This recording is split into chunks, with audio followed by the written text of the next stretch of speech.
공대공 미사일 합동직격탄 등 다량 무장 기동력 F-35A보다 우수. 서울 ADX 2019 방산 전시회에서 처음으로 실물 모형 대중 공개. 가까운 미래의 영공 방어의 핵심이 될 차세대 한국형 전투기의 실물 모형이 운용 가능한 무기체계 등과 함께 처음으로 공개됐다. 14일 경기 성남 서울공항에서 열린 서울국제항공우주 및 방위산업 전시회 프레스데이를 통해서다. KEFX 사업을 주관하는 한국항공우주산업 주식회사의 재원 설명자료에 따르면 이 전투기의 길이는 16.9m, 높이 4.7m, 폭 11.2m다.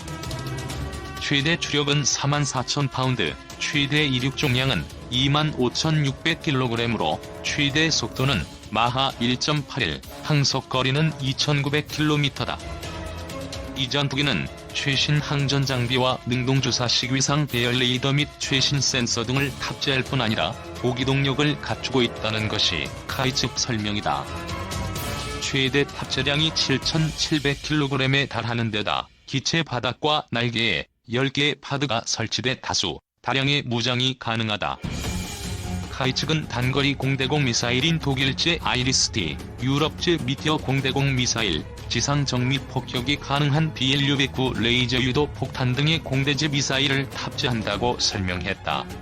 미티어 미사일은 사거리 200km, 마하 4 이상의 속도를 자랑한다.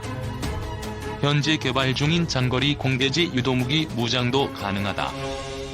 특히 저피탑 능력 강화를 위해 미티어 미사일 4발은 기체 내부에도 탑재할 수 있다.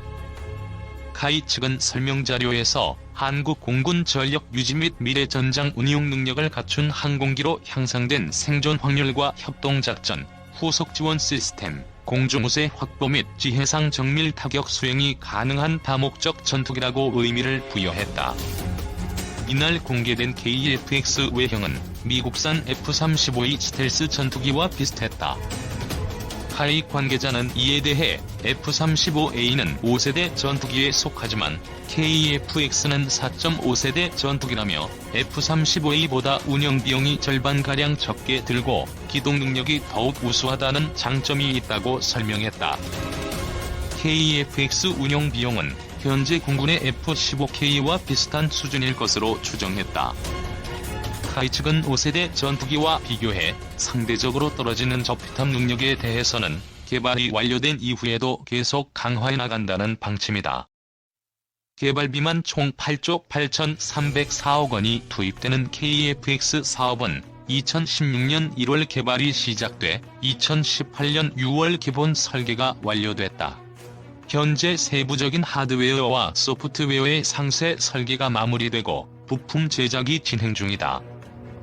CJ 1호기는 2021년 상반기에 출고된다. 이어 2022년 상반기 초도 비행시험을 시작해 2026년까지 개발이 완료될 예정이다. 부품 국산화 등을 고려해 초도 생산 물량은 일단 6대를 제작한다. ADX 관계자는 시제품 제작 전에 실물 모형을 먼저 공개한 배경에 대해 KEFX는 8조 원이 들어가는 정부의 대규모 국책 사업이라며 이 사업이 성공적으로 진행되고 있음을 알리는 대국민 중간 보고 차원이라고 설명했다. 미티어는 영국, 독일, 이탈리아, 프랑스, 스페인, 스웨덴 등 유럽 6개국이 MBDA 주도의 그룹을 구성하여 개발된 차세대 시계외 공대공 미사일 시스템이다. 전 세계에서 유일하게 탑재된 램제트 추진 시스템.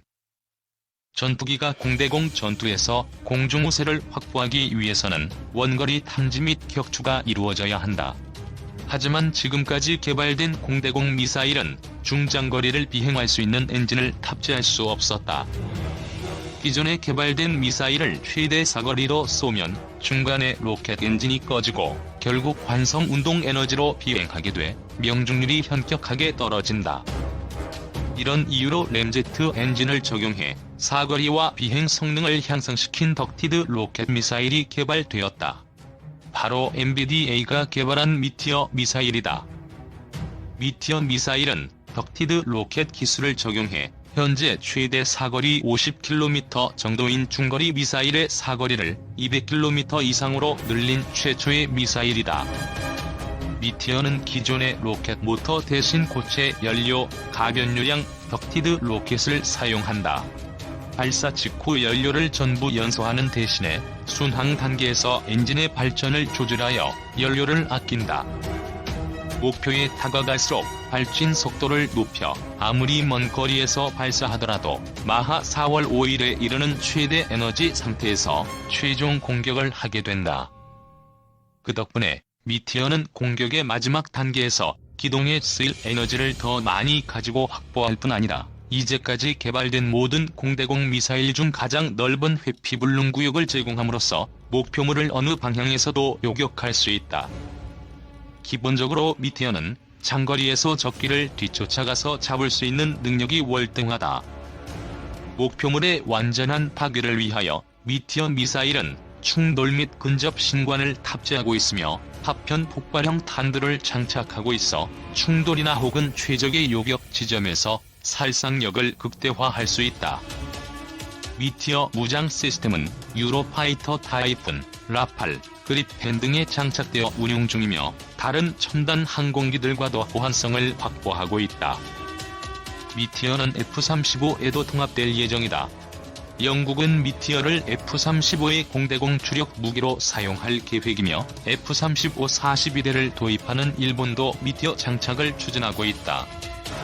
특히 일본은 미티어를 F-35의 내부 무장창에 장착하기 위해 미티어를 기반으로 항공자위대의 F-15에 운용 중인 AAM-4 공대공 미사일의 기술을 접목해 개량형 미티어인 JNAAM을 영국과 공동으로 개발 중이다.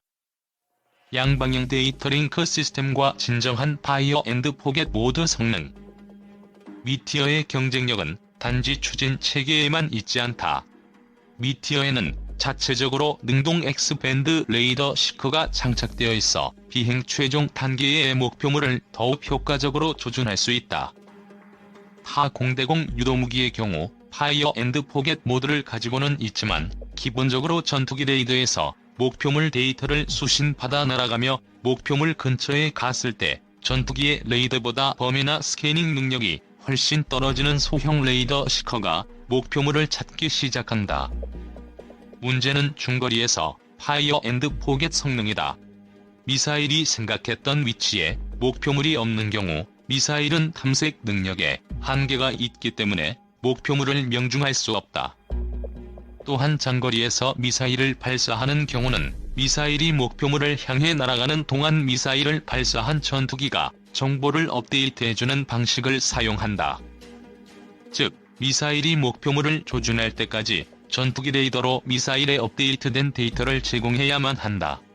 이러한 경우 미사일이 목표물을 명중할 가능성은 높아지지만 전투기와 목표물 사이의 거리가 짧아지기 때문에 전투기가 노출될 위험이 그만큼 커진다. 이에 반해 미티어는 미사일을 발사한 전투기 조종사가 전투기 레이더를 미사일이 목표물을 찾는 용도로는 전혀 사용하지 않아도 된다. 조종사는 미사일을 목표물에 지정하기만 하면 된다.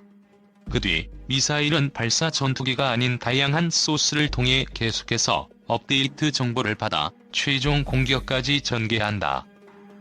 미티어는 발사된 전투기에서뿐 아니라 다른 전투기, 주기경보 동작기, 육지 및 해상 레이더, 미사일 자체적의 전자 감시 장치 등이 있다. 이처럼 다양한 수단을 통해 공통의 데이터 링크 바형으로 미티어 장착 전투기나 미티어 미사일이 스스로 활용할 수 있는 형태의 정보로 제공하기 때문에 공동 전술 네트워크를 통한 상황 파악이 가능하다. 이러한 미티어의 데이터 링크 시스템은 미티어가 진정한 파이어 앤드 포겟 모드 성능을 가지고 있음을 말해준다. 미티어의 데이터 링크는 양방향으로 작동하기 때문에 조종사가 미사일을 발사한 후에도 목표물을 재설정할 수 있다. 조종사는 실시간으로 미사일의 연료, 에너지, 추적 상황을 파악할 수 있다.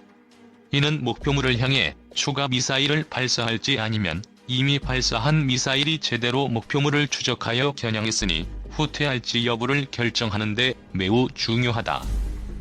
지난 6월 29일 방위사업청은 보도자료를 통해 KF-X 즉 한국형 전투기의 상세 설계가 내년 9월까지 완료될 예정이라고 밝혔다. 설계가 완료되면 2021년 상반기를 목표로 한국형 전투기는 본격적인 시제기 제작에 들어간다. 보도자료와 함께 공개된 한국형 전투기의 모습은 이전과 달리 디테일이 살아있었다. 특히 주목을 받은 것은 한국형 전투기에 장착된 무장이었다. 유럽산 공대공 미사일 장착한 한국형 전투기. 날개 끝과 동체 중앙에는 이전에는 볼 수 없었던 새로운 공대공 미사일이 달려 있었다. 공대공 미사일이란 항공기에 탑재하여 적이 항공기를 공격하는 데 사용하는 유도탄을 얘기한다. 기존의 한국형 전투기 상상도에는 미국이 만든 AIM-120 암람과 AIM-9 사이드와 인도 공대공 미사일을 장착하고 있었다. 그러나 이번에는 이들 미사일이 아닌 유럽에서 만든 미티어와 아이리스-T 공대공 미사일이 장착되어 있었다. 지난해 언론 보도에 따르면 방위사업청은 유럽의 MBDA사가 만든 중거리 공대공 미사일 미티어를 한국형 전투기에 적용하기 위한 기술 이전 단계 계약을 체결했다. 일부 언론에서는 이를 두고 중복 계약과 예산 낭비라며 질타했다. 하지만 한국형 전투기는 우리 공군의 차세대 전투기이면서 동시에 향후 우리나라의 주요 방산 수출품이 될 것이다. 따라서 다양한 국가의 항공무장을 장착한다면 우리 군의 전력 향상뿐만 아니라 수출 시장에서 높은 경쟁력을 가질 수 있다. 유성처럼 빠른 스피드를 자랑. 유성이라는 이름을 가진 미티어는 가시거리 밖의 적 전투기를 격추하기 위해 개발된 중장거리 공대공 미사일이다. 이러한 공대공 미사일로 잘 알려진 것이 미국이 개발한 AIM-120 암람이다. 미티어는 암람에 비해 속도면에서 뛰어난 장점을 가지고 있다. 영화나 애니메이션 속에서 공대공 미사일은 적 전투기의 뒤를 쫓아가서 격추시키는 걸로 묘사된다. 하지만 실상은 다르다. 일반적으로 공대공 미사일은 적 전투기의 다음 움직임을 미리 예측하고 예상 지점으로 날아가 격추시킨다. 이 때문에 초반에는 미사일에 내장된 고체 추진체가 연소하며 단거리 달리기 선수와 같은 빠른 스피드를 내지만 거리가 길어질수록 속도가 급격히 떨어진다는 문제가 있다. 암람 역시 같은 문제를 가지고 있다. 그러나 미티어는 초음속 비행에 가장 효율적인 램제트 엔진의 일종인 덕티드 로켓을 채용했다. 덕티드 로켓 덕에 미티어는 단거리 달리기 선수의 스피드와 중장거리 달리기 선수의 지구력을 동시에 가지게 되었다.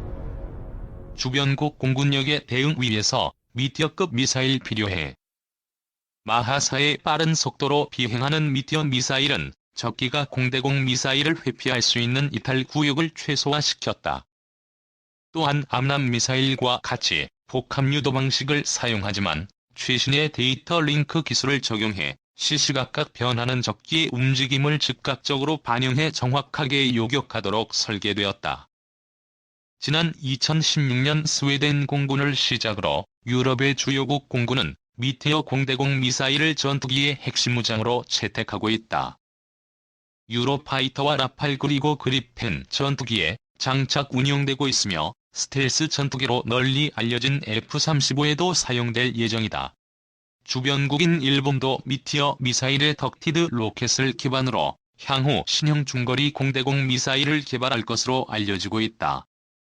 이밖에 중국은 최대 사거리가 400km로 알려진 PL-15 공대공 미사일을 실전 배치하고 있다. 따라서 우리 공군도 주변국 공군에 효과적으로 대응하기 위해서는 미티어 혹은 미티어급의 중장거리 공대공 미사일을 보유할 필요성이 제기되고 있다.